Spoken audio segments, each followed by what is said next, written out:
Dr. Tawan wiped the blue fluid from his hands. Another day, another successful surgery. The six-legged creature from the water moon of Nestor would live to swim again. He smiled as his four eyes blinked in sequence, a sign of satisfaction among his people. "Doctor, your final patient has left," said Haniel, his assistant. The Raxian's skin shimmered under the bright lights of the clinic. Unlike Taiwan, with his tough gray skin and extra eyes, Haniel looked almost soft, with feathery growths that changed color based on mood. "Good. I am ready to end this long day," Taiwan said. He looked out the wide windows of Interstellar Medical Station 47. Stars filled the darkness of space. His clinic had the best view on the station, and the highest success rate for treating alien animals. The comm unit on the wall buzzed loudly. Haniel touched the screen. "Emergency call from Docking Bay 12, Haniel said. "A transport ship just arrived with a badly injured patient." Taiwan sighed. "What species?" "They didn't say. Just that it's urgent. Prepare surgery room 3. I'll be there shortly." Taiwan walked to his office to review his medical databases. Without knowing the species, he needed to be ready for anything. 20 minutes later, the clinic doors slid open. 2 station security officers rolled in a hover stretcher. On it lay a small figure wrapped in a thermal blanket. Dark red liquid had soaked through in several places. Behind them ran a taller figure in a formal diplomatic suit. His face was wet with tears, and his breathing was fast. "Please help," the tall one said. "My niece is dying." Taiwan stepped forward to look at the patient. He pulled back the blanket and froze. His 4 eyes widened, and then narrowed. The small body on the stretcher had only 2 arms, 2 legs, and smooth skin. But what made Taiwan step back was the row of sharp white teeth visible in the open mouth. "Human, a human child. I cannot treat this patient," Taiwan said, his voice suddenly cold. "What? Why not?" The human adult moved closer, his hands shaking. "I'm Doyen, Korean Trade Embassy. This is my niece, Ju-woo. She's only 8 years old. I am a xenoveterinarian. I treat alien animals, not Class 5 predator species." Doyen's face changed from worry to anger. "She's not an animal. She's a child who needs help." Haniel stepped forward nervously. "Dr. Taiwan, perhaps we should." "No," Taiwan cut him off. "Station regulations are clear. Humans must use human medical facilities. I am not licensed to treat apex predators. The human clinic is 3 sectors away." Doyen shouted. His voice bounced off the clean white walls. "Their doctor is away on emergency. Ju won't survive the journey to the next station." The child on the stretcher made a small sound. Her eyes opened slightly, showing brown irises. Blood, the red fluid, was still leaking from cuts on her arms and side. Taiwan felt something twist inside him. Medical oaths told him to help all living things, but station rules and his own fears said no. Everyone knew about humans. Dithworlders. The only species in the galaxy that evolved as both prey and predator. They could run for hours. They could heal from terrible wounds. They could eat almost anything. And they had killed countless other species in their push to the stars. "I am sorry," Taiwan said, not feeling sorry at all. "Take her to Sector 8. Perhaps the Virgan doctor can help." "The Virgan refuses to touch humans." Doyen was desperate now. "Please, I'll pay anything. Use any treatment. She's just a child." Taiwan looked at the small human again. So dangerous, yet so weak now. The memory of his father's death at human hands flashed in his mind. "Find another doctor," he said firmly. "Security, please escort them out." As they left, Haniel's skin had turned a deep purple of disappointment. "Doctor, we've never turned away anyone before." "That was not just anyone," Taiwan replied. "That was a human, and some risks I will not take." He turned away, but the image of the child's face stayed in his mind as he cleaned up the clinic for the night. Doyen paced the small waiting area of Sector 8's medical facility. His formal suit was stained with Juwoo's blood. The child lay on an examination table, her breathing weak. The Virgin doctor had agreed to look at her, but not to treat her. Her wounds are beyond my skills. The insect-like doctor clicked through translator speakers. Humans heal differently. I might cause more harm. Doyen wanted to scream. This was the third doctor to refuse treatment. He looked at Juwoo, so small and pale now. How could anyone see her as dangerous? There must be someone, Doyen said quietly. The Virgin's compound eyes reflected the harsh light. Perhaps on the next station. It is 6 hours away. She doesn't have 6 hours. Doyen sat down heavily beside Juwoo and took her hand. Stay with me, little one. As medical drones scanned Juwoo's body, Doyen's mind drifted back to 3 years ago. He had been working late at the Korean Trade Embassy when the call came. His brother and sister-in-law had died in a terraforming accident on New Busan, a colony world. Their daughter Juwoo, just 5 years old then, had no one else. I don't know how to raise a child, Doyen had told his boss. Then learn, the older diplomat had said simply. Doyen remembered the first time he met Juwoo at the spaceport. She was so quiet, holding a small bag with her few belongings. Her eyes, so like her father's, were empty of tears but full of questions. I'm your Uncle Doyen, he had said awkwardly. You'll live with me now. She had nodded, as if she understood everything. Maybe she did. The medical drone beeped, pulling Doyen back to the present. The Virgin doctor reviewed the scan results. The lacerations are deep. One has nearly reached a vital organ. Strange that they were caused by claws, not a weapon. Doyen looked away. He couldn't tell the truth about the attack. It would only make things worse. Can you at least stop the bleeding? He asked. For a short time. But she needs surgery. Doyen's comm unit buzzed. He looked at the message and felt a small spark of hope. It was from Dr. Tadawon's assistant, Hanyul. Return to our clinic in 1 hour. Back entrance. Tell no one. Apply your temporary treatment, Doyen told the Virgin doctor. We're leaving soon. While the doctor worked, Doyen looked out at the stars through the viewport. Humans had reached the stars only 60 years ago. They found a galaxy already filled with hundreds of species, most of whom saw humans as a threat. Deathworlders, they called them. Apex predators.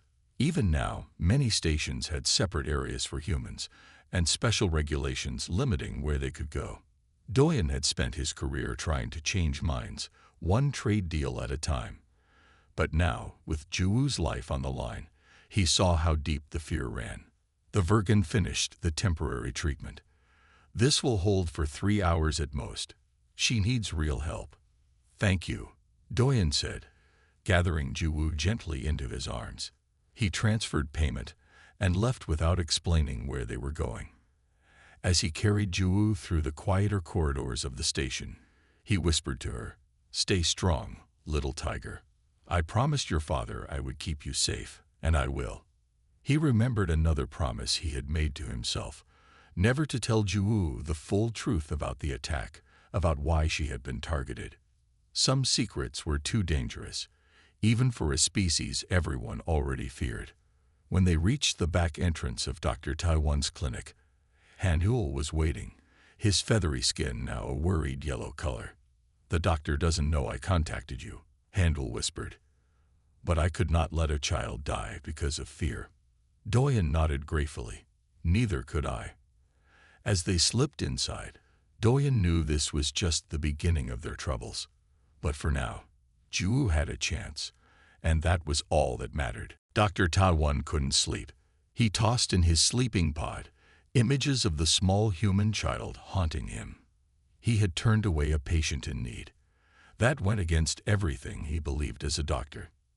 He gave up on sleep and went to his kitchen unit for a warm drink. His apartment was quiet and dark, with only the stars visible through the viewports. Computer, lights at 30%, he said. The room brightened slightly. On his wall hung his medical certificate and a photo of his father. Taiwan looked at the photo and felt the old anger rise in him. His father had been a diplomat, like Doyen.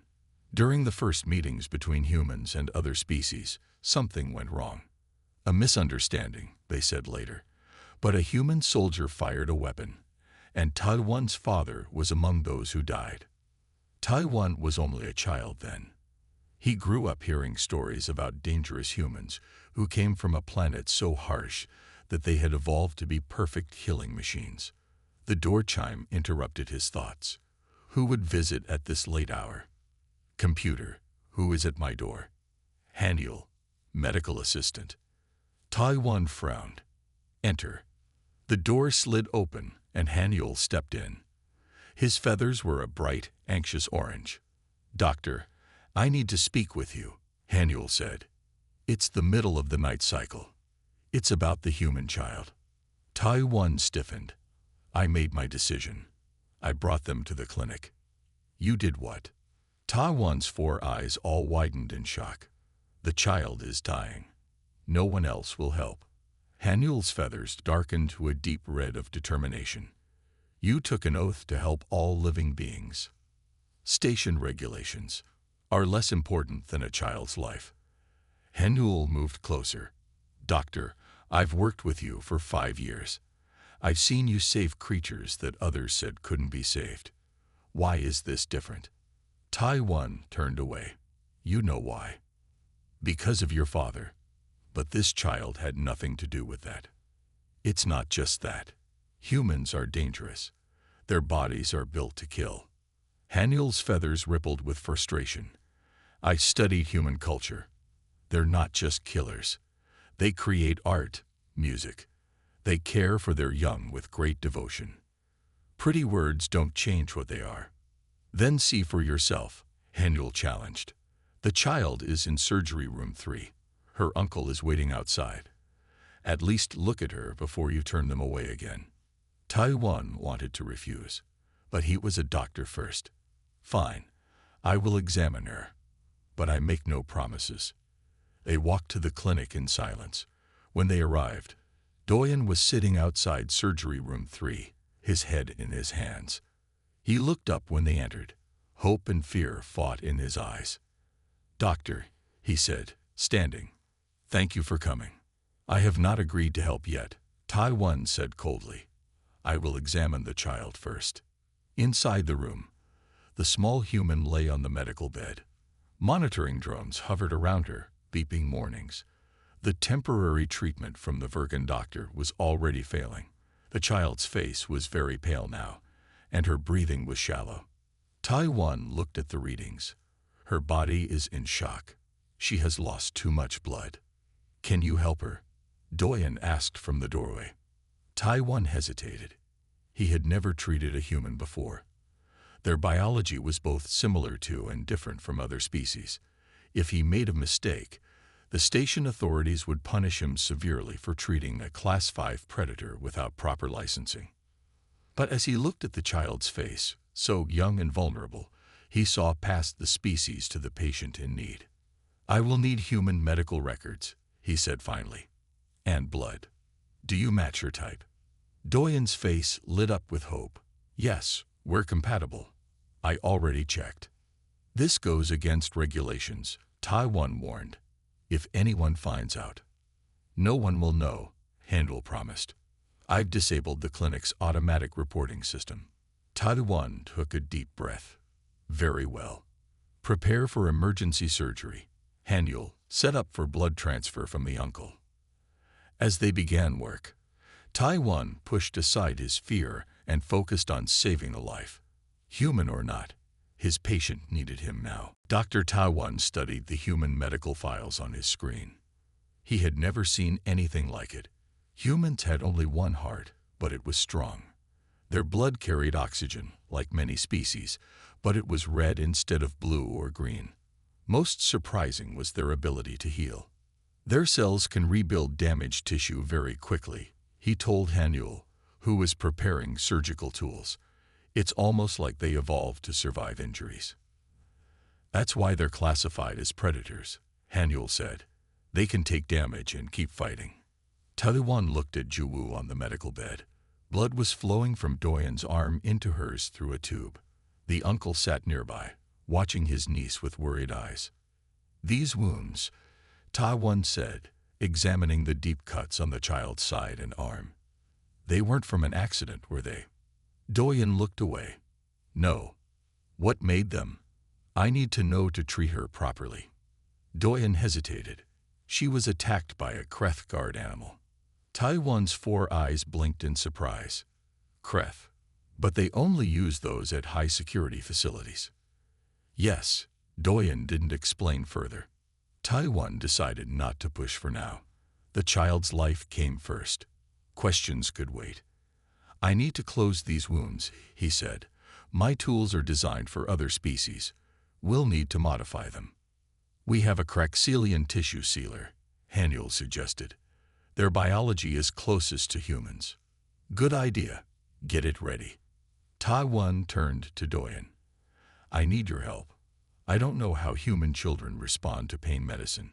You'll need to tell me if she shows signs of distress." Doyen nodded.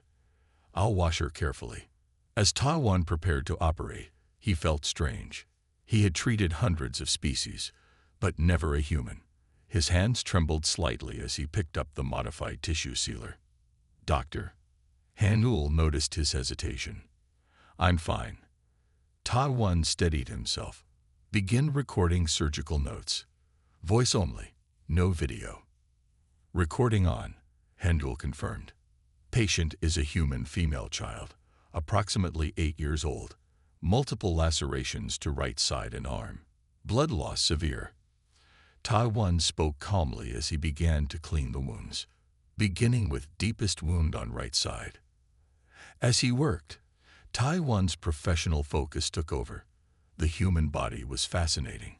The child's skin was softer than he expected, and the muscle structure was efficient. No wonder humans were such good runners.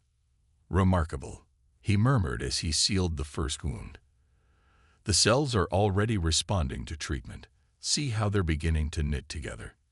Haniel looked at the scanner. "That's much faster than most species." "Now I understand why the regulations are so strict," Taiwan said quietly.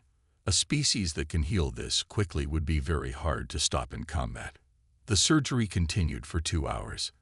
As Taiwan closed the last wound, he noticed something strange in the tissue samples, small flecks of something that didn't belong. Haniel, analyze this. He passed a sample to his assistant. Haniel placed it in a scanner. "That's odd. It's not from the Kreth animal. It looks artificial." Before they could discuss it further, an alarm beeped on the station security channel. "Attention all medical facilities," came a computerized voice. "Be alert for unauthorized treatment of a Class 5 species. Report any human patients immediately." Doyen looked up in alarm. "Someone knows." "We need to finish quickly," Taiwan said. He applied the final seals to Juwu's wounds. "She needs rest now, and more blood. But the worst is over."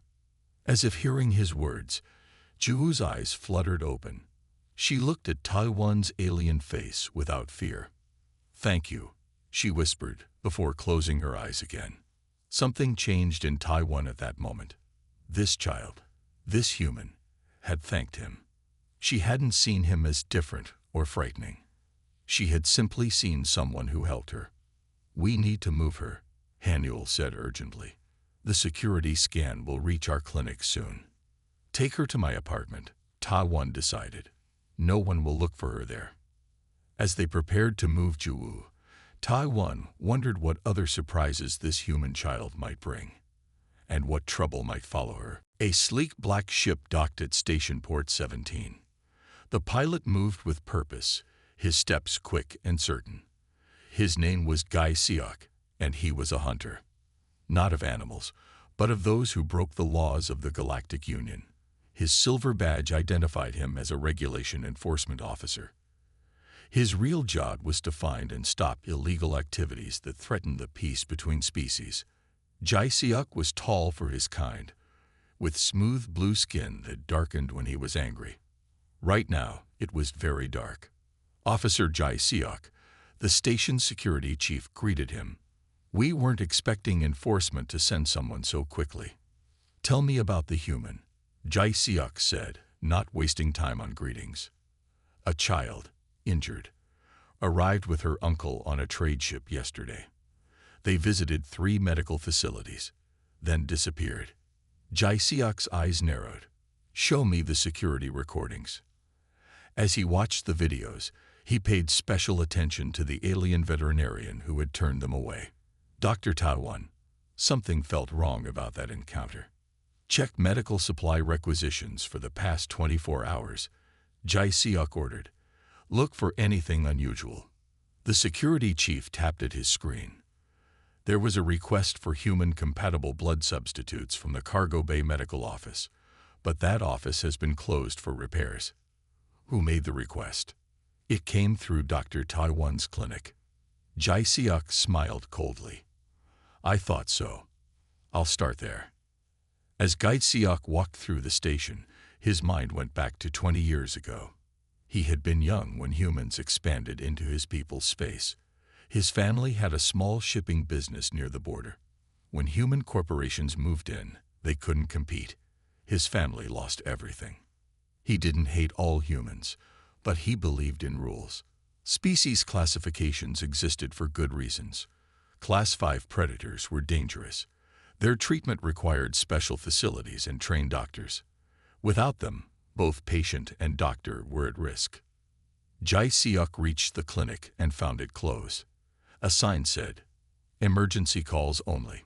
He bypassed the security lock easily with his enforcement code and stepped inside. The clinic was quiet and empty, but his trained eyes spotted small drops of red liquid on the floor. Human blood. He followed the trail to surgery room 3. The room was clean, but his scanner detected blood residue. Someone had tried very hard to remove all traces. Computer, access surgical records for the past 24 hours, he commanded. Voice-only recording found, the computer replied. Playing now. As Dr. Taiwan's voice filled the room, describing the treatment of a human child, Jai Seok's skin darkened further. He had enough evidence now. He was about to leave when he noticed something on the floor, a small clear container with tissue samples. He picked it up and scanned it with his portable device. The results made him pause. The sample contained synthetic compounds that shouldn't be in any natural being. He had seen this before, in a case involving illegal genetic experimentation. This was bigger than a simple regulation violation. Jai Seok put the sample in his pocket and left the clinic. He needed to find Dr. Taiwan and the human child quickly, but now he had new questions. Why did the child have experimental compounds in her body? Was she a victim or something more dangerous? He accessed the station directory and found Dr. Taiwan's home address. As he headed there, his communicator beeped. A message from his superior. Priority ALERT. Human child Juwu is property of Research Division. Subject escaped from facility on New Busan. Capture alive. Terminate any who interfere. Jai Seok stopped walking. Property meant the child was not a normal human. She was something created in a lab, something that even his superiors feared. For the first time in his career, Jai Seok wondered if he was hunting the wrong people. Dr. Taiwan's apartment was not large, but it had a spare room where Juwu now rested. The child's color had improved, and her breathing was steady. Doyen sat beside her, holding her small hand. Her healing rate is remarkable, Taiwan said, checking the monitors they had brought from the clinic. The wounds are already closing. Humans are known for quick healing, Doyen said, not meeting the doctor's eyes. Not this quick. Taiwan held up a small screen showing scan results. And these compounds in her blood are not natural. I think it's time you told me the truth. Doyen sighed deeply. The weight of his secret showed on his tired face. What do you know about New Busan? He asked. It's a human colony world. Heavily restricted. No non-humans allowed. Yes, but do you know why? Taiwan's 4 eyes blinked in sequence. It was part of the treaty after the first contact wars. Humans got 3 planets where only they could live. That's the official story, Doyen said. The truth is more complicated. He looked at Juwu, then continued. New Busan is a research facility. They study ways to make humans better. Better how? Stronger, faster healing, more resistant to radiation and disease. Doyen's voice grew quiet. The perfect soldier. Taiwan stepped back. You're creating super predators. Not me, Doyen said firmly. I'm a trade diplomat. But others, yes. A scientist named Su Min leads the program. She believes humans need to be stronger to survive in this galaxy. And Juwu? Is she one of these experiments? No, at least she wasn't supposed to be. Doyen's hands tightened around Juwu's. My brother and his wife worked as support staff at the facility. They were not scientists, but when they died in that accident I told you about, I discovered something. They were killed, Taiwan guessed. Yes, they found out that Su Min was testing on children. Against all rules. They threatened to report her. Doyen's eyes filled with tears. When I got custody of Juwu, I didn't know she had already been injected with experimental compounds. Haniul, who had been listening quietly, spoke up. Is that why she was attacked? Someone wanted to get her back. Yes. 3 days ago, on the trade ship, someone let a Kreth guard animal into our cabin. It was supposed to look like an accident. But I know it was Su Min's people. They want Juwu back. She's walking proof of their illegal work. The room fell silent. Taiwan looked at the child with new understanding. She wasn't just a human. She was a modified human, potentially more dangerous than any natural predator. But she was also just a child, a victim. What will happen if they find her? Taiwan asked. Best case, they take her back to the lab. Worst case, Doyen couldn't finish the sentence. The door chime interrupted them. All 3 adults froze. Computer, who is at the door? Taiwan asked quietly. Regulation Enforcement Officer Jai Seok, the computer replied. Doyen stood quickly. We need to run. There's no time, Taiwan said. The station is only so big. He'll find us. He made a quick decision. Hide in the back room with Juwu. I'll talk to him. Before Doyen could argue, Taiwan went to the door. He took a deep breath and opened it. Jai Seok stood there, tall and intimidating. His blue skin was dark with anger. Dr. Taiwan, the officer said, I believe you've been treating the human child. That would be against regulations. Taiwan replied calmly. Don't play games, doctor. I found blood and tissue samples at your clinic. Jai Seok held up a small container. Do you know what's in this? Taiwan hesitated. Then, making another quick decision, he said, yes. And I think we need to talk, but not about breaking regulations, about something much worse. Jai Seok sat stiffly on Dr. Taiwan's couch. His blue skin had lightened slightly, but his posture remained alert. Taiwan had just finished explaining about Juwu and the experiments on New Busan. You expect me to believe this? Jai Seok asked. That a secret human program is creating enhanced soldiers. I have proof, Taiwan said, showing the scan results of Juwu's blood. These compounds are artificial. They speed healing and strengthen muscle tissue. Jai Seok studied the data. This matches what I found in your clinic. But why tell me? I could arrest you all right now. Because you got a message, Taiwan guessed.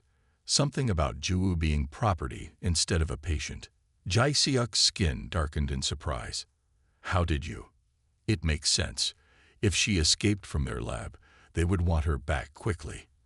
And they would use official channels to do it. The enforcement officer was silent for a long moment. I've spent 20 years upholding the law, he finally said. Species regulations exist for good reasons. Humans are dangerous enough without enhancements. And what about the law against experimenting on children? Taiwan countered. Is that less important? Before Jai Seok could answer, a loud crash came from outside the apartment. The door burst open, and 4 figures in black uniforms rushed in. They wore masks that covered their faces, and they carried stun weapons. "Find the child," one shouted.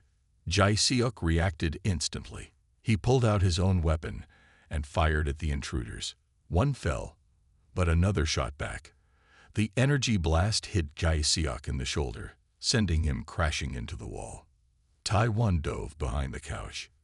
He was a doctor, not a fighter, but he needed to protect his patients.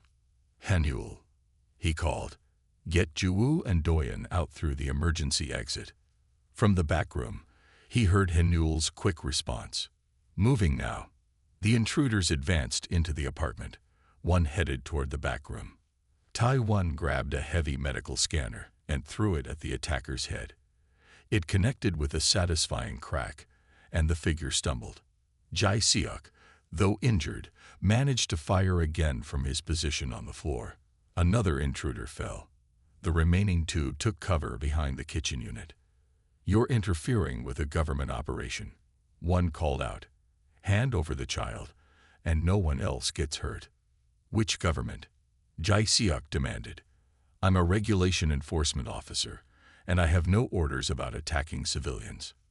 The only answer was another energy blast that scorched the wall near Jai-seok's head. Tai-1 crawled to the injured officer. The wound was serious, but not fatal. "I need to stop the bleeding," he said, tearing a strip from his own shirt to make a bandage. "Forget me," Jai-seok hissed. "Stop them from getting the child." As Ta-1 worked on the wound, they heard sounds of fighting from the back room. Then a high-pitched scream. "Juwoo." Moments later, one of the attackers stumbled back into the main room, holding his arm. Deep bite marks showed through his torn sleeve, dripping green blood. "The little monster bit me," he snarled. Tai-1 couldn't help but smile. The apex predator was fighting back. The distraction gave Jai-seok a chance to fire one more shot. The injured attacker fell, and the last one fled through the door. "They'll be back with more," Jai-seok said weakly. "We need to move." Hanyul appeared in the doorway, his feathers a bright alert red. "Juwoo and Doyen are safe. I got them to the maintenance tunnels." Tai-1 finished bandaging Jai-seok's shoulder. "Can you walk?" The officer nodded grimly. "I've had worse." "Then let's go," Tai-1 said. "I think we all have the same goal now." "What's that?" Jai-seok asked. "Keeping Juwoo safe and stopping whatever Sumin is planning." As they left the apartment, Tai-1 realized how strange this alliance was. An alien doctor, his assistant, a human diplomat, an enforcement officer, and a modified human child. All from different worlds, with different fears and hopes. Yet now, they were fighting together. The maintenance tunnels below the station were dark and narrow. Pipes carrying water and air ran along the walls. The group moved quickly, with Hanyul leading the way. His feathers glowed softly, providing just enough light to see. "Where are we going?" Doyen asked, carrying Juwoo in his arms. The child was awake but quiet, her eyes wide as she watched the shadows. "Lower docking bay," Jai-seok said. His shoulder was bandaged, but he still moved with determination. "I have a ship there. They'll be watching all ships by now," Ta-1 pointed out. "Sumin's people must have access to station security." "Not my ship," Jai-seok said with a small smile. "It's registered under a different name, part of my work." They reached a junction where 3 tunnels met. Hanyul checked a small map on his wrist device. "We should go left." As they turned, they heard voices ahead. Jai-seok raised his hand, signaling everyone to stop. "Security patrol," he whispered. "They're checking the tunnels." "Is there another way?" Doyen asked, holding Juwoo closer. Hanyul looked at his map again. "Yes, but it's longer. And we'd need to go through the public areas of the station." "Too risky," Ta-1 said. "We'd be seen." Juwoo suddenly wiggled in Doyen's arms. "I have an idea," she said. It was the first time most of them had heard her speak. Her voice was small but clear. Everyone looked at her in surprise. What's your idea? Tai-1 asked gently. The doctor has patience, right? I could be a pet. In a box. The adults exchanged glances. That could work, Tai-1 said slowly. I often transport animals in medical containers. No one would question it. And the rest of us? Doyen asked. Hanyul is my assistant. Gai Seok could be a security escort. It's common for dangerous animals. And me, Doyen pressed. You'll be hardest to explain, Tai-1 admitted. Humans are not common on this level of the station. I can be a different doctor, Doyen suggested, visiting from the human sector. With those clothes, you look like a diplomat, Jai Seok pointed out. Juwoo spoke up again. Uncle Doyen can wear the doctor's extra coat. Doctors look the same everywhere. Tai-1 couldn't help but be impressed by the child's thinking. She's right. I have spare medical coats in my clinic. They formed a plan. They would go back to the clinic, disguise themselves, and head to the lower docking bay with Juwoo hidden in a medical transport container. It was risky, but better than being trapped in the tunnels. Getting to the clinic was easy through the maintenance access. Once there, Tai-1 gave Doyen a white medical coat and found a suitable container for Juwoo. It had air holes and a clear top that could be made cloudy with a switch. It's designed for light-sensitive species, he explained. As they prepared to leave, station alarms suddenly blared. A computerized voice announced, "Attention all personnel. The station is now under security lockdown. Remain where you are until further notice." Jai Seok checked his enforcement communicator. This is bad. The message says there are dangerous fugitives on board. They're claiming we're terrorists. Sumin must have powerful friends, Doyen said grimly. Jumu climbed into the container without complaint. We need to hurry, she said. She's right, Tai-1 agreed. During lockdowns, they check all sections one by one. We have maybe 20 minutes before they reach this area. Then let's move, Jai Seok said, adjusting his weapon. As they prepared to step out into the corridor, Juwoo reached out and touched Tai-1's hand. Thank you for helping me, she said, even though you were afraid. Tai-1 felt something warm inside him. That's what doctors do, he replied. Help those who need it.